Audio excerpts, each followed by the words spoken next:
Hello friends, welcome to Creative Medicine. In this lecture, we will learn about. Hello friends, let us now learn some important points about clozapine and carbamazepine. What is the relationship between clozapine and carbamazepine? Okay, clozapine causes agranulocytosis, whereas carbamazepine causes leukopenia. Clozapine is metabolized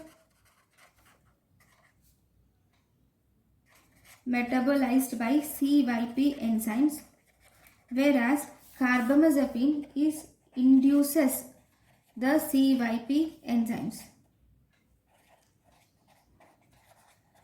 Actually, carbamazepine induces CYP enzymes and thus reduces the half-life of clozapine. So because of all these actions, the clozapine